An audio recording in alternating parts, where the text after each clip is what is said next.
les, pour les deux autres sections, les processus et revues externes. Ok, chers collègues, donc Angie, c'est à toi. Très bien, merci Joanna.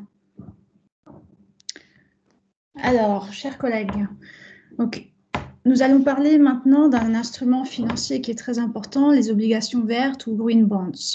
Donc, une obligation verte est émise sur le marché par un émetteur afin de financer des projets en faveur de la transition énergétique et écologique.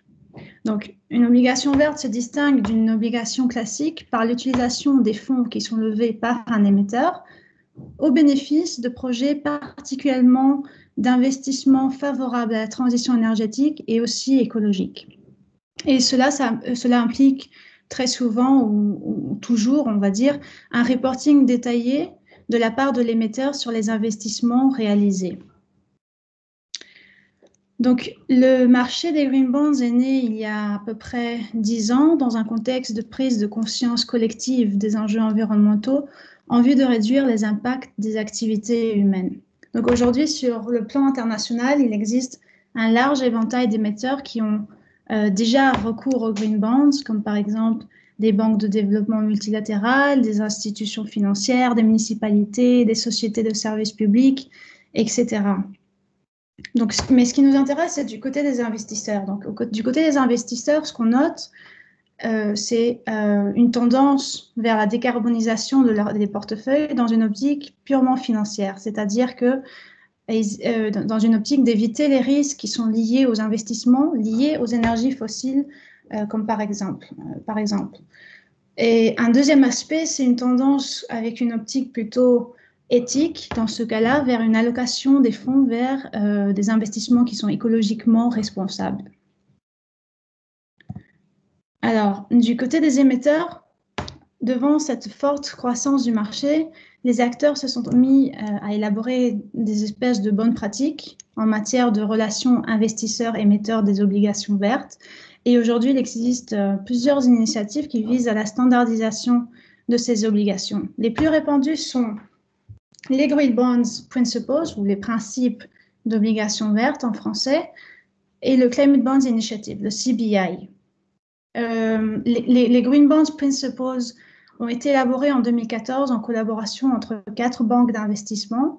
Et aujourd'hui, c'est une initiative qui regroupe une coalition d'émetteurs, d'investisseurs et d'ONG environnementales. Quant au Climate Bond Initiative, qui est très connu, c'est une organisation qui a pour ambition de mobiliser sur le marché de la dette au profit des solutions pour le changement climatique. Donc, c'est une organisation qui opère sur 3 activités: fournir des informations sur le marché des obligations vertes, développer des guidelines sectorielles pour la certification de ces obligations vertes, et troisièmement, développer des politiques et des services de conseil. Alors, nous, ce qui nous intéresse aujourd'hui, ce sont particulièrement les principes des obligations vertes.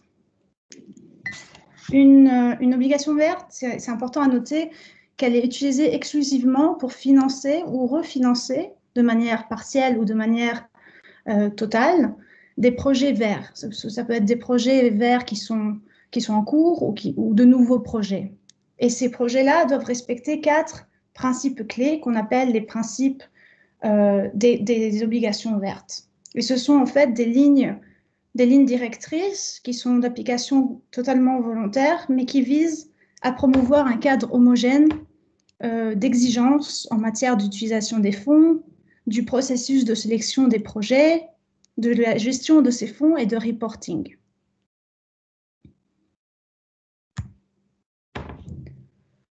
Alors, pour le principe numéro 1, l'utilisation des fonds, ou use of proceeds en anglais, ce principe permet de définir l'objectif et la distribution de l'allocation des fonds, donc c'est-à-dire où et à quoi vont être alloués ces fonds. Donc, normalement, les projets éligibles peuvent être de plusieurs natures, mais relèvent de 5 principaux secteurs d'activité. Des projets d'énergie renouvelable, des projets d'efficacité énergétique, des projets de gestion des déchets, des projets de foresterie, d'agriculture durable et des projets de préservation de la biodiversité. Donc ça, c'est pour le principe numéro 1. Le principe numéro 2 fait référence un peu au processus de sélection de ces projets. Donc, l'émetteur d'une obligation verte est encouragé normalement à communiquer 2 aspects à ses investisseurs: les objectifs de préservation de l'environnement et les critères d'éligibilité des projets. Donc, ces critères d'éligibilité des projets comprennent également des critères d'exclusion ou toute autre technique d'identification des, des gestions de risques environnementaux qui sont liés au projet. Donc, dans ce cas-là, les émetteurs ils sont invités à présenter ces informations, mais dans un cadre un peu plus détaillé quand même, incluant les objectifs, les stratégies, la politique, les techniques de préservation de l'environnement, mais également à communiquer des éventuelles normes ou certifications qui ont contribué au choix de ces projets. Donc, les principes incitent toujours aux émetteurs, ça c'est très important à noter, à garantir toujours un très haut niveau de transparence. Donc, ils leur recommandent souvent de faire référence ou enfin, ils recommandent de faire contrôler leur mode d'évaluation, le processus de sélection des projets à travers un intervenant extérieur ou un cabinet d'audit. Donc ça, c'est pour le processus numéro 2. Le principe numéro 3 consiste sur la gestion des fonds.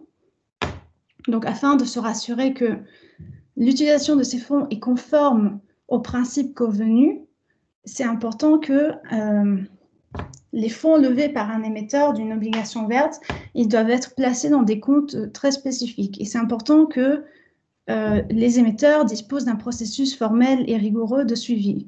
Ça, c'est très important.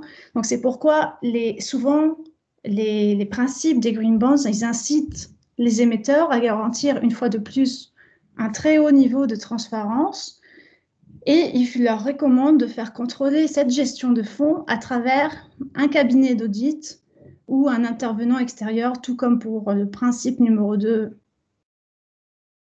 défini auparavant.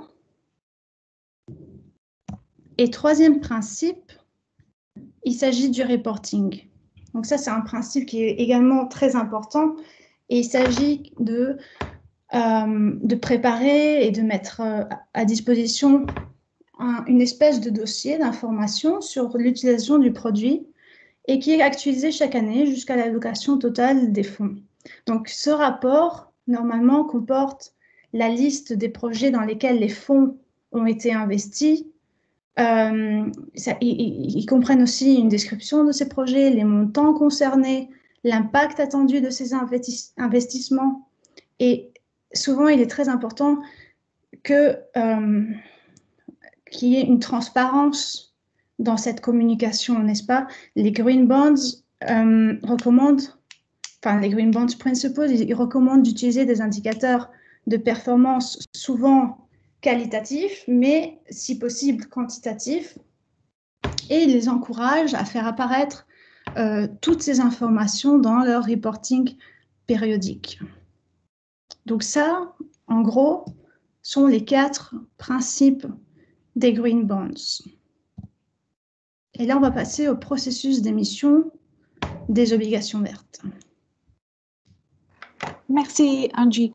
Si vous me permettez, chers collègues, je voudrais juste reculer un petit peu 2 points sur ce que Angie a présenté. Et donc, une source très importante à côté de Green Bond, Green Climate Bond, le CBI, c'est ICMA. ICMA, c'est l'Association internationale de marché des capitaux. C'est une source fantastique d'informations et de travail sur tout ce qui est Green Bonds. Et donc, c'est un rassemblement du secteur financier et des marchés des capitaux, et ça produit beaucoup de connaissances, et ils ont une bibliothèque et tout ça. Pour revenir à CBI, ils ont aussi listé les 5 ou 6 catégories où on peut investir sous les green bonds. En quelque sorte, il y a les critères associés avec chaque critère, avec chaque secteur. Donc, si vous regardez par exemple CBI, ils ont même définition qu'est-ce que c'est solaire, qu'est-ce que c'est euh, éolien, qu'est-ce que c'est gestion de déchets. La raison pour laquelle c'était un travail évolutif, il y avait ce qu'on appelle greenwashing. Donc, il y avait beaucoup, et je crains, je le dis comme ça, mais au début, la Chine a émis beaucoup de bons, des obligations, où on a dit que c'était des obligations vertes. Alors, quand on grattait un petit peu, on trouvait que ce n'était pas tout à fait des green bonds, mais on voulait attirer les investisseurs consciencieux pour investir, pour lever plus de fonds. Et donc, ça, c'était pour contrer tout ce qui est greenwashing. Donc, pour être sûr que ces projets-là qualifiaient et que c'était vraiment dans les standards. Donc, il y a les critères pour chaque secteur, pour chaque industrie, et de plus en plus, on est en train de raffiner ces informations. Je voudrais ajouter aussi un autre élément que là, il y a beaucoup, bien sûr, une tendance maintenant dans le green bonds, c'est très important, mais il y a une tendance aussi à parler maintenant et développer ce qu'on appelle sustainability bonds. Donc, c'est les obligations de durabilité. Et en fait, un sustainability bond, c'est la combinaison d'un bond vert avec un bond social.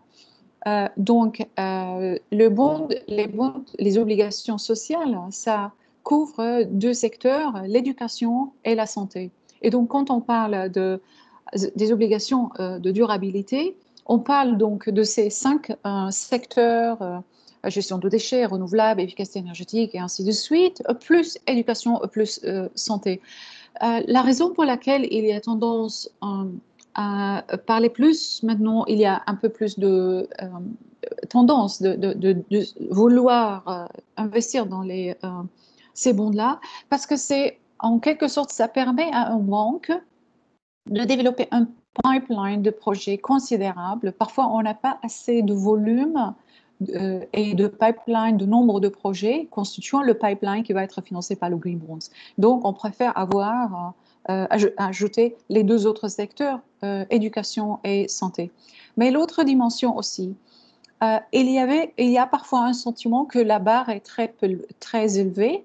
Et donc, quand on dit sustainability, c'est on adoucit un petit peu la barre. Mais c'est un choix, en fait, pour les banques. Ça dépend de leur portefeuille actuel des clients.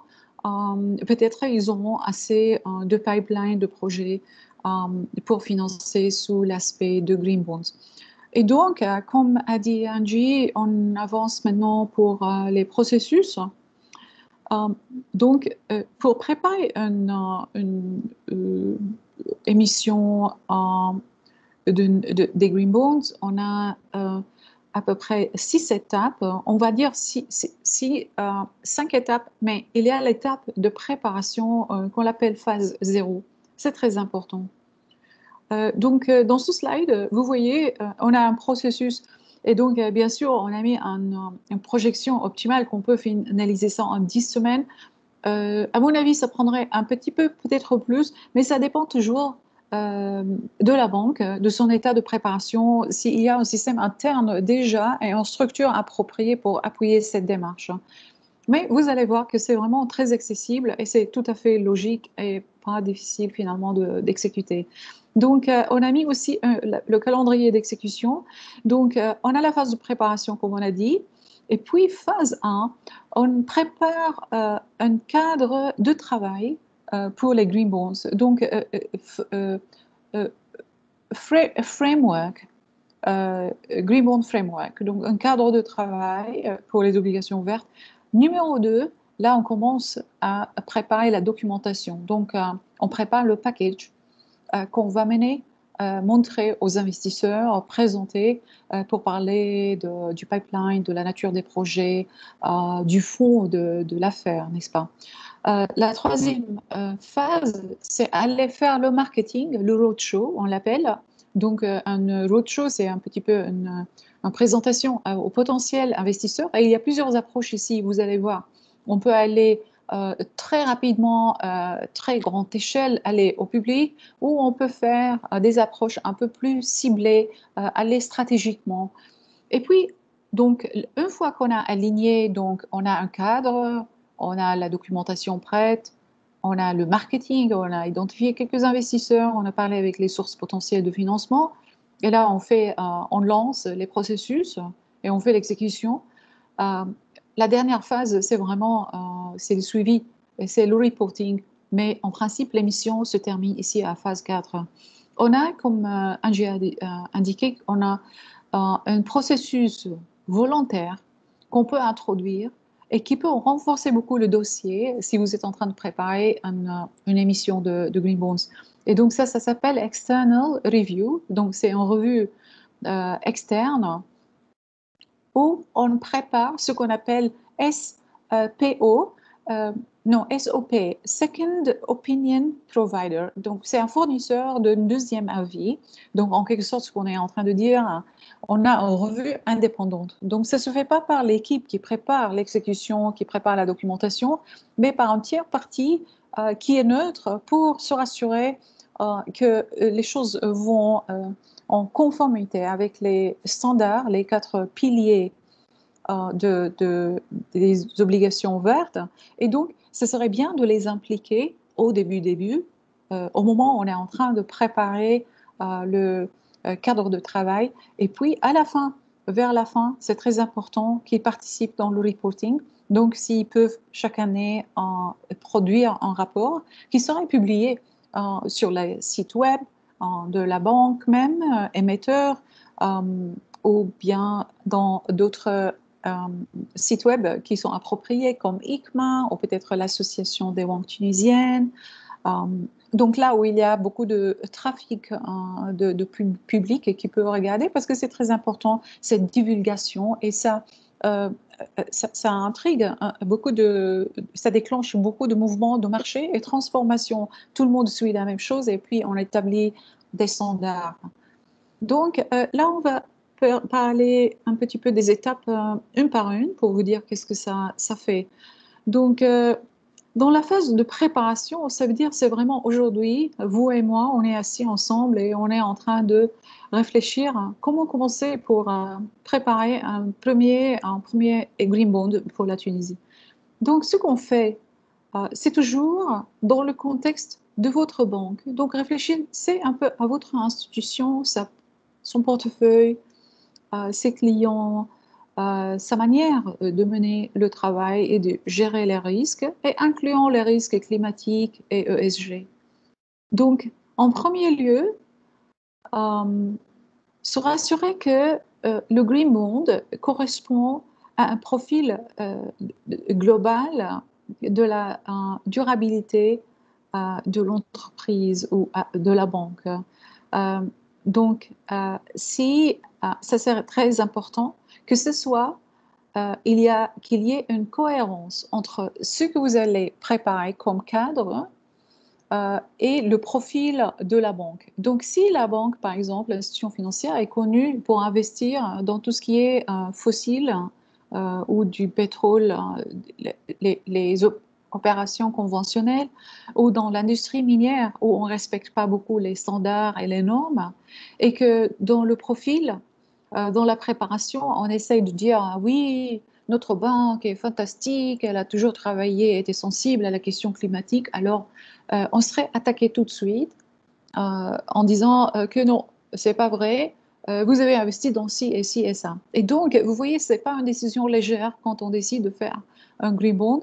Il faudrait que ce soit cohérent avec une orientation stratégique et décisions d'investissement qui sont mises en place doucement en préparation. Donc ça ne veut pas dire qu'une banque qui investit dans le secteur minier ou dans les fossiles, le pétrole, l'industrie pétrolière, ne peut pas le faire, mais il faut qu'ils se préparent durant quelques années pour faire un shift un petit peu dans leur profil, investir plus dans le renouvelable, entreprendre des mesures d'amélioration et tout ça. Donc, deuxième point très très important, pour faire un green bond, il faudrait qu'on ait un pipeline de projets, donc qu'on a préparé des projets potentiels et qui qualifient comme verts pour être financés.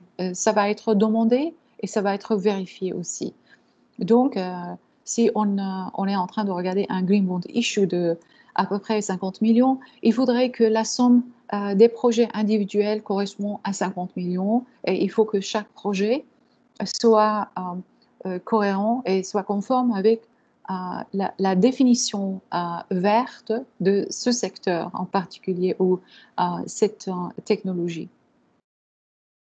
Un troisième point, c'est que dans une entreprise d'une telle envergure, une émission des obligations vertes, il faudrait que toutes les parties d'une banque soient engagées pour commencer cette émission. Donc, c'est un engagement d'un plan, de certaine manière, c'est stratégique, mais aussi c'est opérationnel. Il faut entrer dans le fond des opérations. Ensuite, on vérifie qu'il dispose, cette banque, des ressources internes et des expertises pour gérer et exécuter cette émission. Beaucoup de fois, les banques n'ont pas cette capacité, mais là, ils recrutent un cabinet externe qui les aide, qui renforce et qui prépare, qui va à travers les processus un par un pour aider la banque à se préparer. On les appelle en français, en anglais, underwriters. Donc, en fait, c'est eux qui font la souscription des obligations vertes. Et il y a les boîtes qui sont spécialisées. Ils viennent et ils sont avec vous à la banque et ils travaillent étape par étape. Ensuite, il faut se rassurer qu'il y a un système informatique adéquat. Et la raison pour ça, vous vous rappelez, un des 4 piliers, un des 4 principes, c'est qu'on ait une transparence et un système de suivi, qu'on est en train de suivre où l'argent était alloué. Donc, si on dit, bien sûr, l'argent peut circuler à l'intérieur d'une banque. Mais comment on peut se rassurer que ces 100 millions de green bond issue par une banque tunisienne est allé pour financer ces projets spécifiques et non pas un projet de textile ou d'hôtellerie qui n'a rien à voir avec ce qui est vert. Et donc, un système informatique qui crée des comptes séparés et qui peut suivre un petit peu l'évolution et le cycle d'investissement, c'est très essentiel. C'est regarder de très près.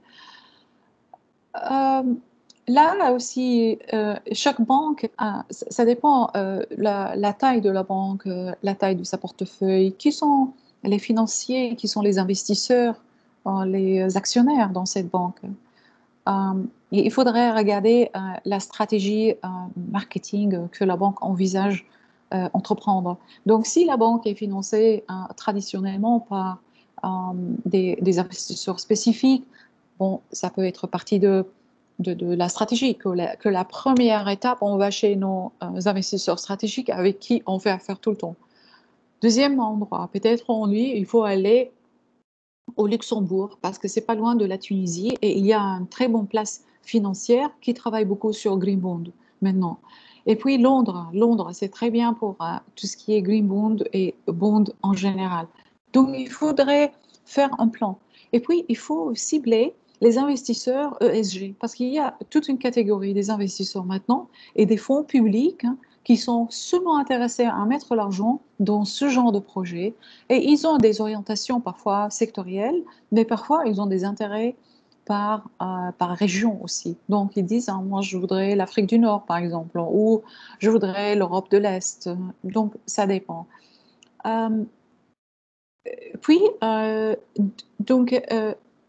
vérifier aussi les ressources pour faire le suivi. Comment on a utilisé les fonds. Comme on a dit, ça c'est notre pilier encore un des 4 principes. Donc, comment on va faire le suivi? Donc, le système informatique, c'est très important aussi, mais qu'il faut vérifier est-ce que les étapes sont appropriées, ainsi de suite. Et bien sûr, anticiper toujours tout risque. Donc, il faudrait avoir un dossier vraiment très solide pour anticiper tout risque potentiel côté réputation. Donc, on doit se rassurer que le dossier est solide, n'est-ce pas? La qualité des projets, un bon pipeline, le profil et tout ça. Alors là, on a fait ce checklist, on a coché chaque item où on a travaillé, passé des semaines à vérifier. Et là, on va documenter tout ça pour qu'on ait ce qu'on appelle un prospectus. Un prospectus, c'est notre dossier en fait qu'on va aller mener chez les investisseurs et dire, ça c'est notre dossier, examiné et voilà, vous êtes intéressé ou non. Alors, il faut, ces documentations tournent autour des 4 principes, n'est-ce pas? Donc, on va leur dire quelle est la nature de notre pipeline? Est-ce qu'on est en train de financer seulement euh, renouvelables ou renouvelables et efficacité énergétique, où il y a waste, déchets? Donc, on doit décrire ça. On doit parler combien de projets on a. Quelle est la taille aussi? On prévoit mettre 10 millions dans ce projet, 13 millions dans l'autre, ainsi de suite. Donc vraiment mettre tout et essayer de donner un peu le profil impact de ces projets-là. Quel serait le profil de ces projets-là? De cette manière, on fait une indication comment on va utiliser ces fonds, parce que ça, c'est très important. Donc, on ne peut pas faire comme les Chinois, investir dans un truc, greenwashing, et on dit, on fait la marque, on dit c'est vert, mais c'est pas vrai. Et donc, on a créé tout ça, c'était vraiment en réponse à l'aberration de certains acteurs dans le marché. Et je pointe pas seulement la Chine, c'est seulement un exemple, n'est-ce pas? Tout le monde l'a fait, même dans les pays développés. Euh, Deuxième point dans cette documentation, c'est vraiment, on va expliquer quels sont les processus internes, est-ce qu'on a un système informatique qui appuie, qui sont les staffs, où ils sont assis ces staffs-là, ces experts, comment ils vont faire le suivi, comment les étapes sont intégrées dans le système et le cycle d'investissement et la prise de décision de la banque. Et le 3, donc mettre en place aussi ce système qui va tracer l'utilisation. Alors, vous savez, parce que parfois, OK, si on a dans phase 1, on a dit, OK, on a 10 projets, et ça, c'est nos projets. Mais projet A, parce que c'est la réalité, comme vous le savez. Donc, peut-être projet A va avancer beaucoup plus rapidement que projet C et D. Et donc, donc, il y aurait C et D qui ne vont pas recevoir l'argent tout de suite, hein, n'est-ce pas? Les fonds qui vont être levés à travers le Green Bond. Alors, il faudrait avoir un système où on a prévu un compte, où on place l'argent qui n'est pas décaissé encore au client et à tout moment dire que cet argent est là en attendant que le projet soit prêt. Parce que les projets, comme vous savez, c'est la réalité. Tout n'avance pas en même vitesse. Euh, Aussi, pour ne pas perdre, parce que vous êtes des banquiers, vous allez penser tout de suite, eh ben, qu'est-ce qu'on fait l'argent? On la laisse dans le compte comme ça? Non, vous avez le droit tout à fait d'investir cet argent dans le marché financier pour générer de profits quand même, que l'argent ne soit pas bloqué sans rien. En attendant, mais vous investissez l'argent dans des instruments liquides où vous pouvez sortir tout de suite et allouer l'argent quand les projets sont prêts. Et donc, quatrième élément, donc on a dit, c'est vraiment le reporting. Le reporting, vous allez voir demain, on va vous embêter tellement avec le reporting, on va revenir, revenir, revenir. Mais ça, c'est la transparence et la tendance actuelle. Il faudrait une divulgation, et c'est très bien, parce que, en quelque sorte, si on fait du bien, on a une bonne publicité déjà. Et si on ne fait pas bien, on est un peu pénalisé. Et donc, on fait attention. Et la prochaine fois, on fait un peu mieux et on respecte la règle. Donc, la question comment on va faire le reporting, on regarde même les moyens, donc le contenu de ce qu'on va reporter, euh, le format, elle a parlé de ça Angie, un peu plus tôt, mais comment on va le faire aussi. Donc, encore une fois, on va utiliser le site web de l'association des banques et des établissements d'investissement tunisiennes. On va utiliser ICMA peut-être. Si on a eu une assistance de Londres, on va le mettre sur les sites web de la Bourse de Londres ou la place financière de Luxembourg et la banque même, bien sûr. Et si elle fait aussi les rapports annuels, il faut inclure ça dans les rapports annuels. Donc, vraiment, ça, c'est l'étape documentation. Et comme vous voyez, c'est très faisable. Donc là, après la documentation, là, on est prêt. On prend notre prospectus et on va faire notre marketing. Et donc, on a plusieurs options, comme j'ai dit un peu plus tôt. On peut organiser un roadshow. Donc, un roadshow, c'est vraiment montrer un petit peu notre préparation, notre dossier, et on le fait sans mener une transaction. Donc, c'est avec ces certains investisseurs qui sont. Après, donc ça, c'est une manière un peu de tester le terrain, hein, sans aller full scale, à toute échelle, vous voyez. Donc, on teste un petit peu le terrain, on va voir qui va nous donner un bon signal avec le profil. Et peut-être ces investisseurs-là vont nous dire améliorer ces aspects, c'est pas convaincant. Bâtissez, construisez votre cadre de travail un peu mieux, votre profil, durabilité et ainsi de suite. Donc, ça, c'est une possibilité. Donc, si les commentaires des investisseurs sont positifs, l'émetteur peut aller tout de suite annoncer publiquement au marché que ça va, il y aurait une émission. Mais s'il y a des révisions, on peut améliorer et revenir. Option 2, c'est vraiment d'aller avec un prospectus tout à fait. Et les principaux centres d'émission en euros seraient aussi généralement, comme j'ai dit, la France, Pays-Bas, le Luxembourg de plus en plus.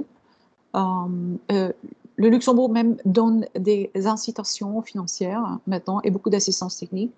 La Scandinavie, parce qu'ils ont fait tout à fait beaucoup de ça, l'Allemagne et ainsi de suite, et Londres bien sûr.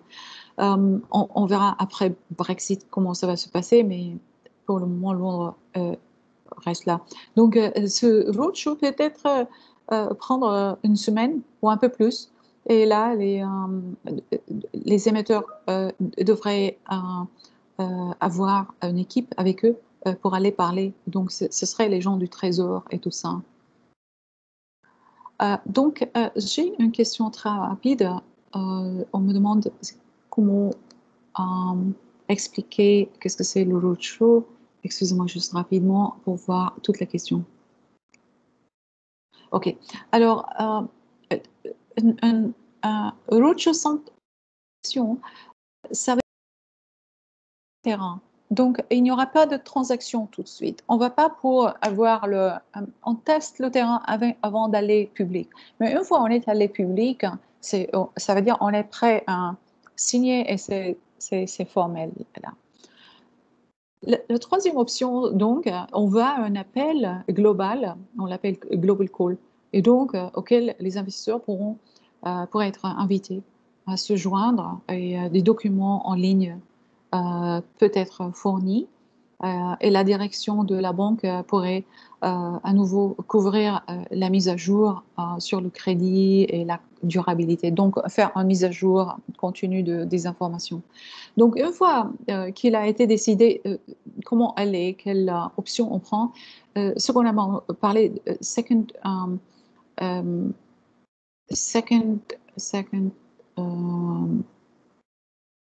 opinion. Je pense que c'était SPO ou SOP, Second Opinion Provider, c'est SOP, on s'excuse, on a mis SPO. Et donc, ça, c'est les vérificateurs. Et donc, on allait inviter aujourd'hui Cicero, qui était très enthousiaste de venir vraiment travailler avec le pneu, avec nous pour aujourd'hui, et en Tunisie, dans le contexte tunisien, ils sont très intéressés. Donc, Cicero, c'était en fait la première fournisseur de deuxième opinion expert. Et c'était lancé, la boîte a été mise en place par une initiative du gouvernement norvégien avec la Banque mondiale. Donc, ils ont commencé très, très tôt dans le processus. C'est la première boîte, en fait. Euh, ils sont très formidables, ils ont beaucoup de discipline. Et donc, il y a des boîtes qui sont développées au cours de temps. Et donc, vous avez Wacom, Vigeris, je pense, ça s'appelle. Il travaille beaucoup au Maroc. Wacom, qui d'autre? Il y a plusieurs. Vous pouvez choisir la boîte qui convient. Normalement, ils ont beaucoup de bons profils, comme Cicero, il y a beaucoup de crédibilité. Donc, si eux, ils préparent un avis favorable, et c'est très bien pour inclure dans le roadshow, dans votre package, dans votre dossier. Ça donne beaucoup de crédibilité et d'appui parce qu'ils sont indépendants. Voilà. Donc là, on a fait tout ce qu'il faut et on se prépare pour la phase 4, ce qui est l'exécution. Donc, dans l'exécution 1G, on peut... donc, une fois qu'une demande potentielle suffisante est établie par les investisseurs, l'émetteur des green bonds devrait utiliser ces preneurs-là qui sont fermes, qui sont investir. Donc, syndication, c'est vraiment mettre la documentation légale ensemble et on commence à exécuter. Donc, on fait l'émission des obligations ouvertes. L'émetteur devrait se rassurer de nommer une banque ayant une connaissance détaillée des investisseurs ESG. Ça, c'est si l'émetteur, c'est pas une banque, si c'est une société, parce qu'il y a les corporate bonds, mais il y a aussi les bonds qui sont émis par les banques mêmes. C'est très important que vous ayez des conseillers dans ESG ou des conseillers qui connaissent très bien qui sont les investisseurs dans ce domaine pour vous assister à lever les fonds. Alors, le souscripteur, donc ça, c'est ce qu'on appelle en anglais le underwriter, donc c'est celui qui fait le package tout ensemble, devrait être en mesure de fournir les commentaires détaillés sur le type d'investisseur et le montant de nouveaux investisseurs ESG. Donc, ils savent parce qu'il y a les investisseurs qui ont déjà un critère, on investit 5 millions, c'est tout, on investit seulement dans ça. Donc, vos conseillers, les souscripteurs connaissent le marché et ils peuvent vous conseiller où aller stratégiquement. Donc, il y a encore une question. OK, oui, on peut bien sûr, Mariam, on peut revenir à la documentation. Angie, est-ce qu'on peut revenir? Très bien. Alors, votre question, Mariam. Ou vous voulez juste regarder?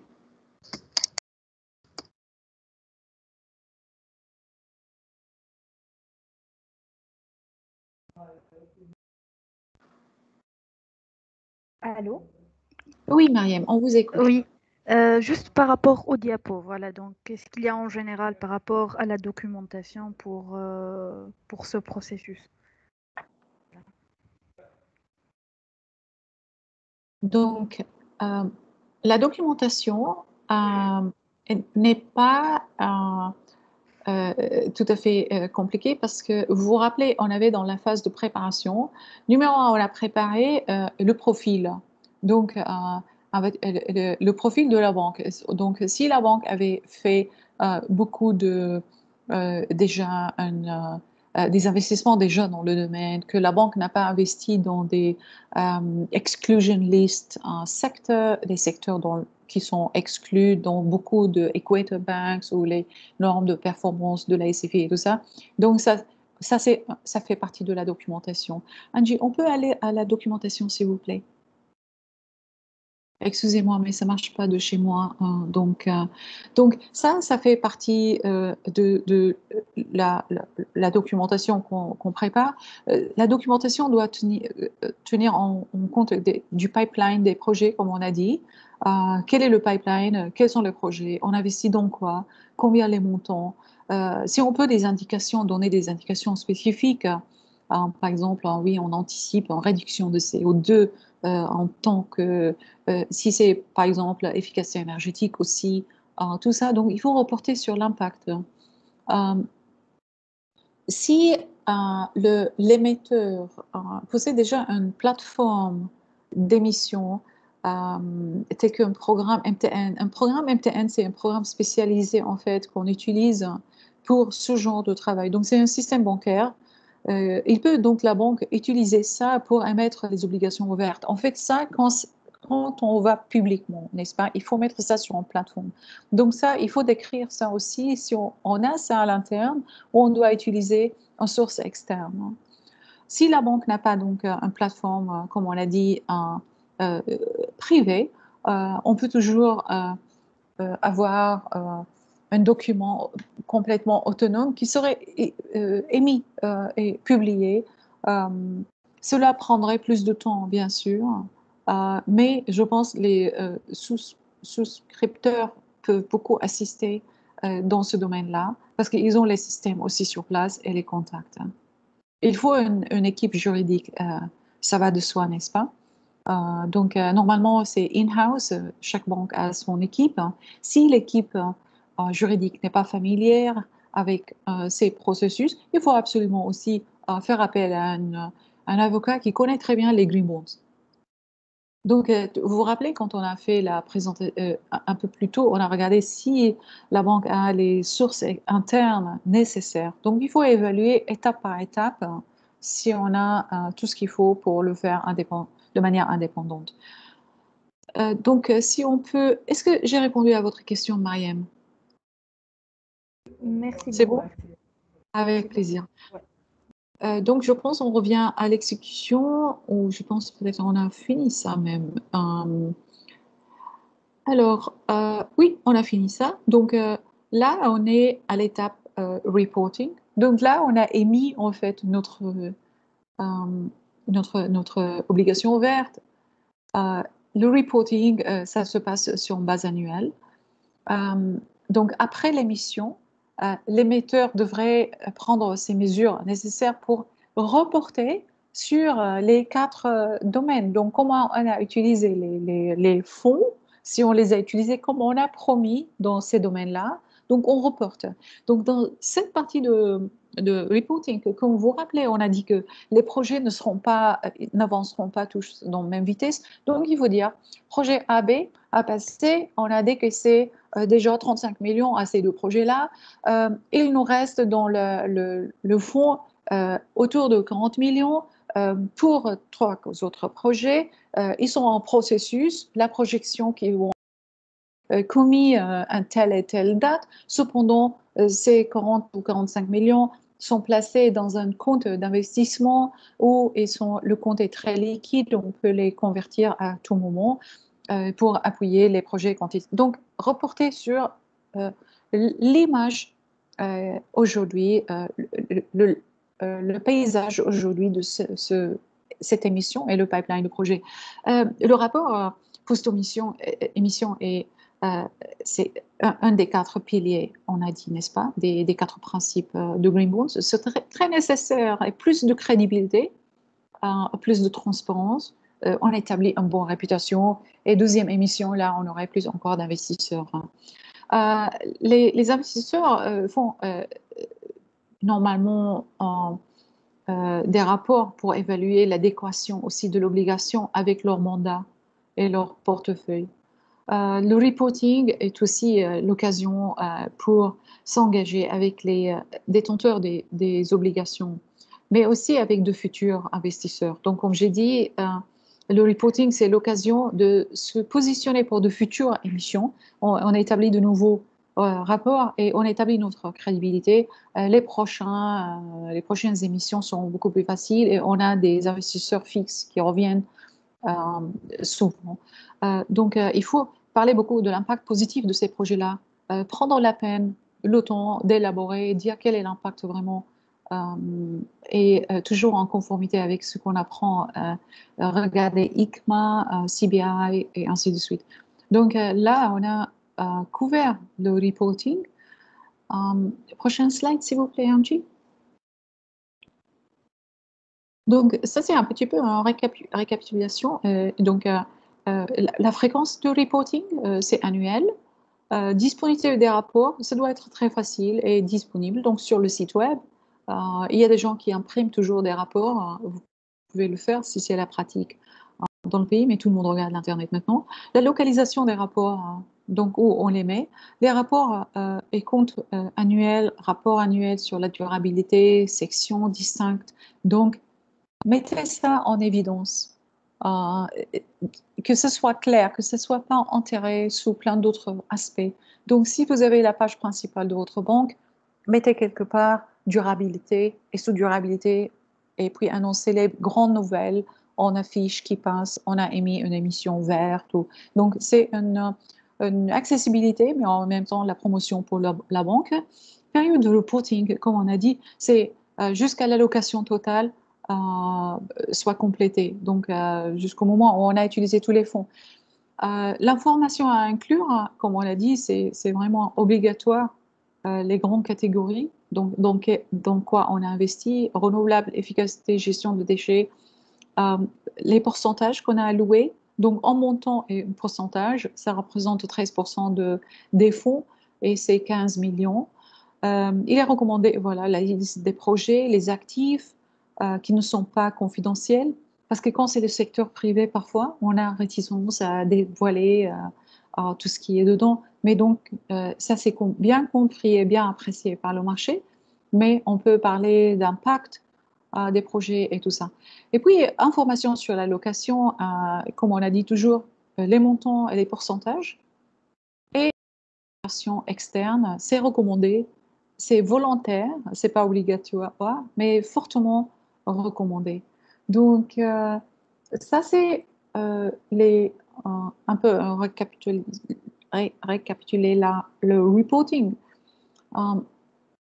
Ici, les rapports sont considérés comme une très bonne pratique. Donc, faites-le, parce que vous vous rappelez, on a dit aussi les vérificateurs contribueront en quelque sorte à votre reporting et l'amélioration. Et si vous le faites au début, pendant la préparation, vous établissez une très bonne base et puis vous faites à la fin, une fois par année.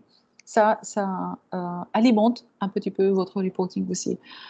Les principes de Green Bonds encouragent aussi le suivi des impacts obtenus. Donc, pas seulement l'utilisation des fonds, mais l'impact. Et elle propose même, il y a les lignes directrices et les modèles de ces rapports-là. Comme on l'a dit, ils avaient développé des lignes directrices, pour chaque secteur. Et donc, vous pouvez consulter toujours. On peut dire que 38% des émetteurs d'obligations ouvertes fournissent une certaine forme de rapport d'impact et 27% incluent en fait des renseignements détaillés au niveau de chaque projet. Donc, c'est pas parce qu'il y a une possibilité de reporter globalement mais, sur l'impact, mais c'est bien si l'impact peut être présenté projet par projet aussi. Dans les rapports, il est important aussi de se référer à un scénario de référence. Donc, quand on parle donc où on était et où on est rendu. Donc, quelle est le plus la création de valeur comme résultat de cette green bond, de cet investissement, aussi par projet. Dans la plupart des cas aussi, l'impact des projets est évalué ex ante et donc il y a une projection, donc on peut comparer à ce qu'on a projeté et aujourd'hui, qu'est-ce qui se passe là. Et les rapports sont rendus publics, effectivement. Je pense on est rendu à la fin de notre présentation. Bon. Ah voilà, oui, bien sûr. Ça, c'était la partie qu'on avait souhaité que Cicero pourrait présenter un peu plus largement que ce qu'on vous présente, mais étant donné aussi la limitation. Donc, qu'est-ce que c'est la revue externe, la vérification? Ça comporte quoi?